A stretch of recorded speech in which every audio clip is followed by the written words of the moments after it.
My most recent case was a motor vehicle accident. My client was a pedestrian.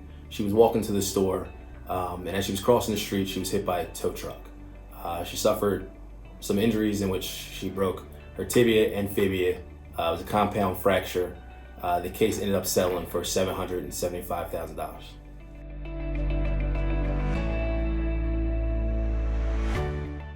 Some of the challenges that I faced in this case, I think the biggest challenge that I faced was the fact that my client was not able to work anymore. My client was 62 years of age.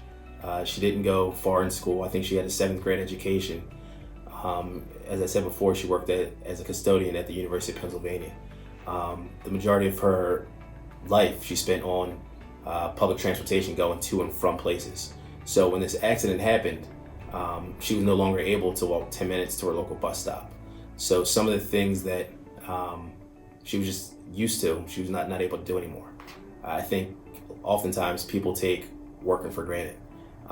She was single, she did not have a husband, no kids, so her job was really important to her. And she didn't realize that until it was taken away from her. So a lot of things that people take for granted is, hey, how was your weekend? Seeing photos of your coworkers' kids and so forth. She was not able to do those things, and I think that really took a toll on my client. So one of her biggest challenges was just trying to find her identity and who she was and how she's going to be going forward. So I think that was probably one of the biggest challenges we faced in that case.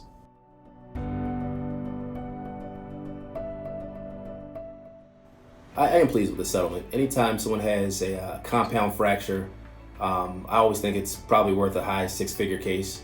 The fact that it settled for $775,000, I think that was a fair result. When my client did recently call me, probably 2 months ago, just to reach back out and say thank you for everything. She friended me on Facebook and starts liking all my kids' pictures and so forth. So it's a good feeling knowing that you did right by somebody. And I wake up every day just trying to do the right thing for the right reason. And in this situation, it worked out.